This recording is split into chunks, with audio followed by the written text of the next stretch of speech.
একদিন এক তান্ত্রিক আসলো। সে তাকে পরামর্শ দিল যে যদি কোনো মেয়েকে তার ঘরের নিচের কক্ষে রাখা হয়, সাথে সব সম্পদ রাখা হয়, তারপর দরজা বন্ধ করে দেওয়া হয়, তাহলে ওই মেয়েটা ওইখানে মারা যাবে আর তার আত্মা এইসব সম্পদ পাহারা দিবে। শওকত ওসমান রাজি হয়ে গেলেন। এক চা বাগানের কর্মচারীর মেয়েকে ধরে তিনি বন্দি করে রাখলেন। তান্ত্রিক তার মন্ত্র পড়া শুরু করলেন। তখন ওই মেয়েটা চিৎকার করে তাকে অভিশাপ দিচ্ছিল। ওই ঘরের দরজা চিরতরে বন্ধ করে দেওয়া হয়।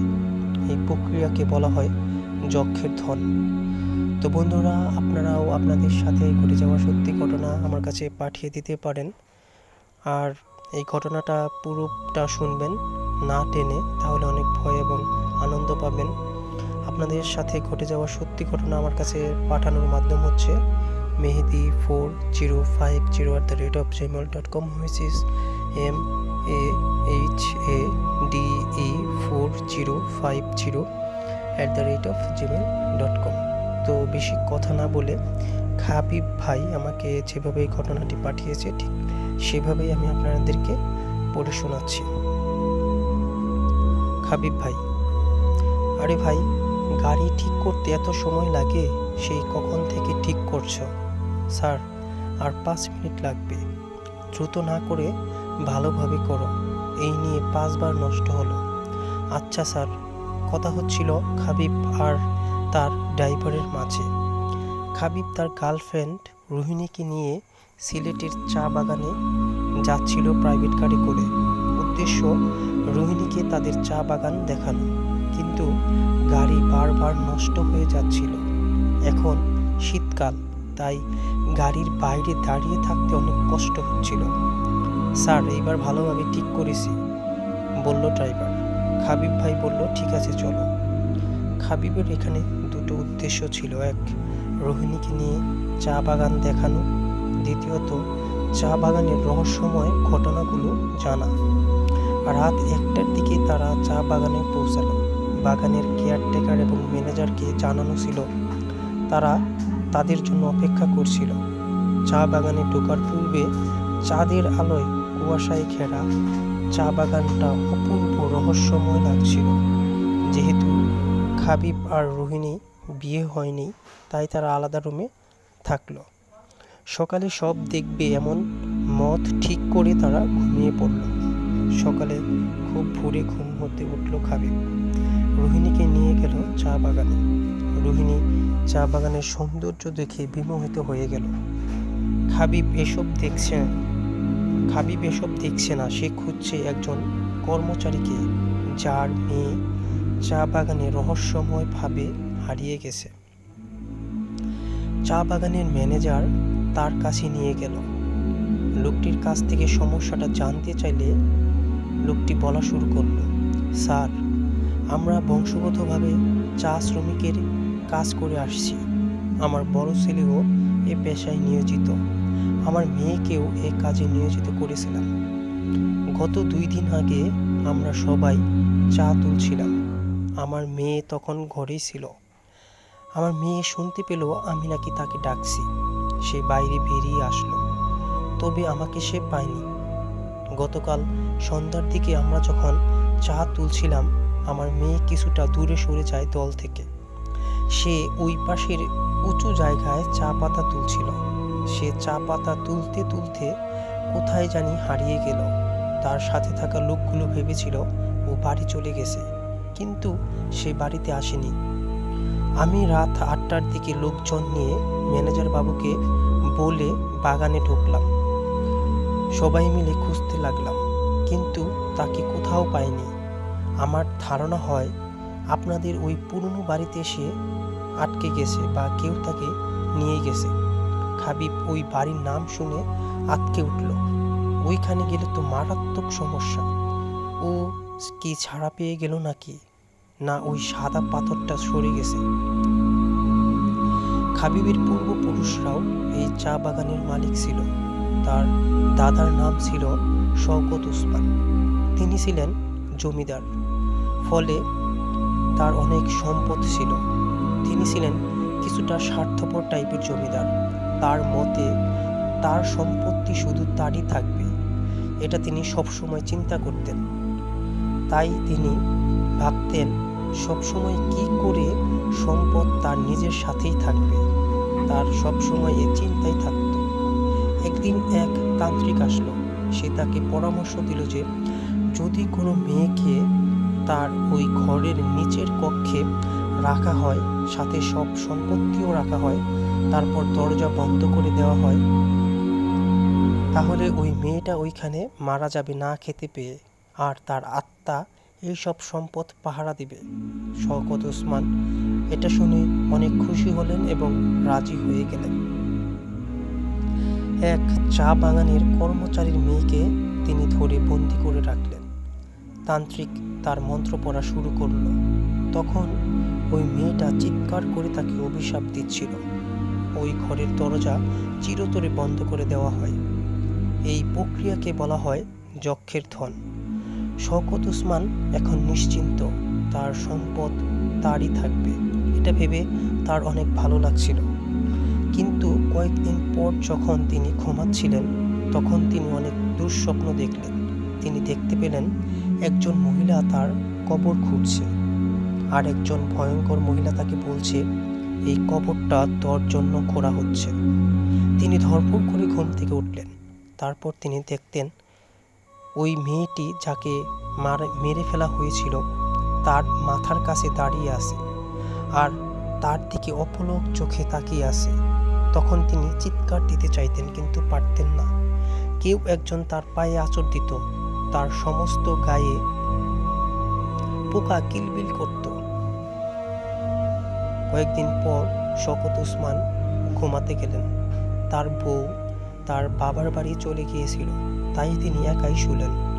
রাতে তিনি স্বপ্নে দেখলেন ওই ভয়ঙ্কর মহিলাটি বলছে আজই তোর শেষ দিন, আজকেই তোকে কবর দেওয়া হবে। তারপর তাকে ধাক্কা দিয়ে কবরে ফেলে দেওয়া হয়। মাটি চাপা দিতে শুরু করে সবাই। ওই মেয়েটা ওইখানে ছিল। তার দম বন্ধ হয়ে আসতে থাকে। হঠাৎ ঘুমটা ভেঙে যায়। তিনি দেখেন সেই মেয়েটি যাকে তিনি জ্যান্ত বন্দি করে মেরে ফেলেছিলেন, সেই মেয়েটি তার বুকের উপর বসে আছে। তার সারা শরীরে কিছু একটা পোকা কিলবিল করছে। তিনি চিৎকার করতে চাইছেন, কিন্তু পারছেন না। ওই মেয়েটা তার গলা চেপে ধরল, সাথে কেউ তার পা চেপে ধরল। তিনি ছাড়া পাওয়ার জন্য হাত পা ছুটতে চাইলেন, কিন্তু কোনো মতেই পারছেন না। ওই মেয়েটা মুখে একটা নিষ্ঠুর হাসি নিয়ে তার দিকে তাকিয়ে আছে। আস্তে আস্তে গলার চাপটা বাড়তে থাকে, দম বন্ধ হয়ে আসতে থাকে শওকত ওসমান আলীর। সে চোখে ঝাপসা দেখতে থাকে। তারপর সকালে সকলে এসে দেখলেন শওকত ওসমান মারা গেছেন। তার পা বেয়ে রক্ত বের হচ্ছে, চোখটা কেউ থেতলে দিয়েছে, মুখটা কেটে ফেলেছে, গলায় কারো টিপ দেওয়ার চিহ্ন স্পষ্ট বোঝা যাচ্ছিল। সকলে তাকে কবর দিয়ে দিল।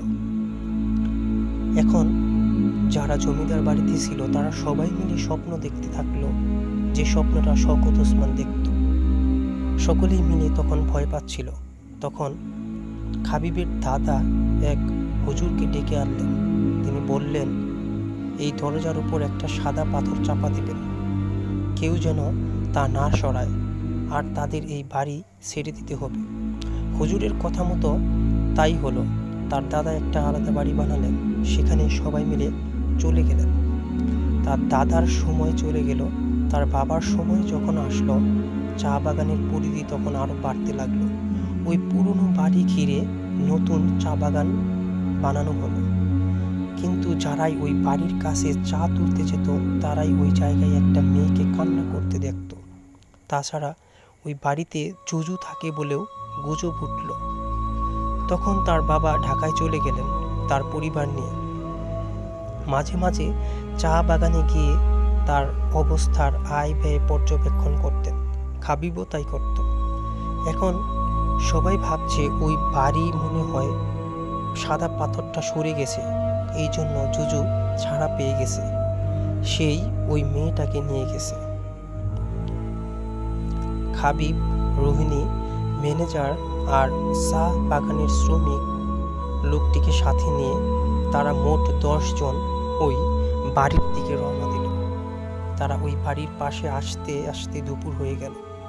যখন তারা বাড়ির কাছে আসলো তখন তাদের মনে হতে লাগলো খুব স্বাভাবিক একটা বাড়ি, কিন্তু তার ভিতরে যে কি অপেক্ষা করছে তারা কেউ জানতো না। তারা সবাই ভিতরে ঢুকলো। দরজার শব্দ এই নিস্তব্ধতার মাঝে কেমন যেন অদ্ভুত লাগছিল। তারা ভিতরে ঢুকেই দেখলো চারদিকে মাকড়সার জালে ভরা আর অন্ধকার হয়ে আছে।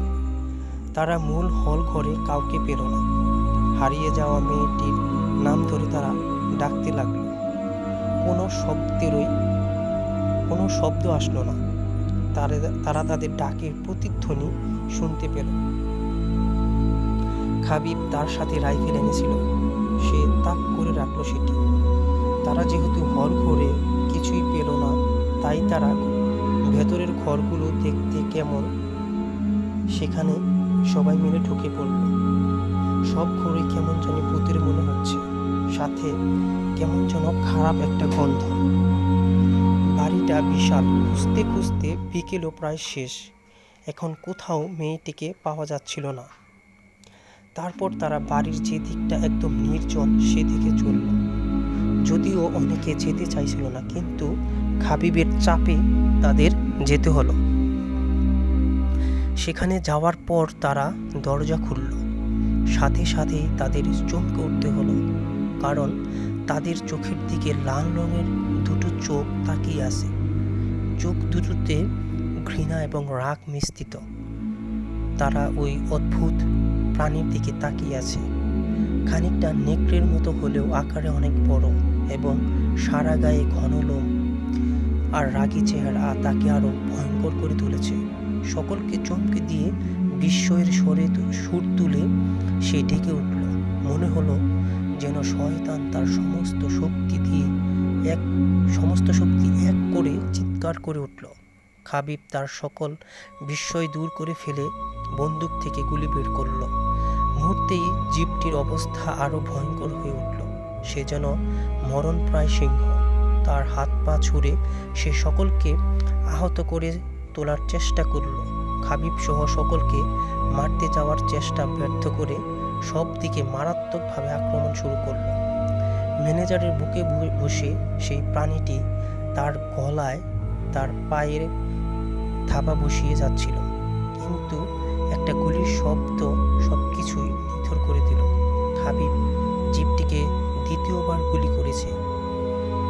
প্রাণীটি পালিয়ে গেল।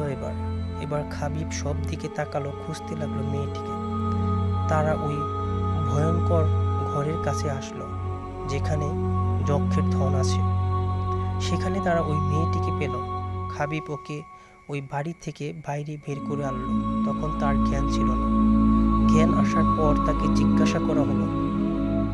তখন সে বলল, সন্ধ্যার দিকে আমি চা তুলতে তুলতে ওই বাড়িটার কাছে চলে আসলাম।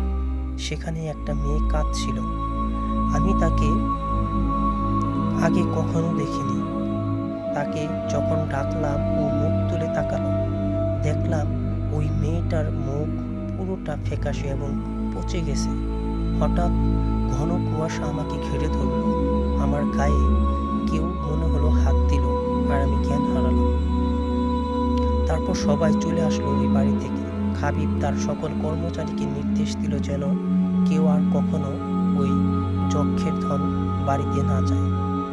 তো কেমন ছিল বন্ধুরা আজকের ঘটনা? আশা করি অনেক ভালো লেগেছে।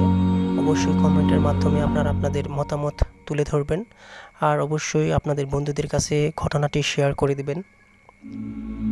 আর আপনারা আপনাদের সাথে ঘটে যাওয়া সত্যি ঘটনা আমার কাছে পাঠিয়ে দিতে পারেন। আমার কাছে পাঠানোর মাধ্যমটি আমি আরেকবার মনে করিয়ে দিচ্ছি, mehdi4050@gmail.com, which is MAHADE4050@gmail.com। তো সবাই ভালো থাকবেন। টাটা।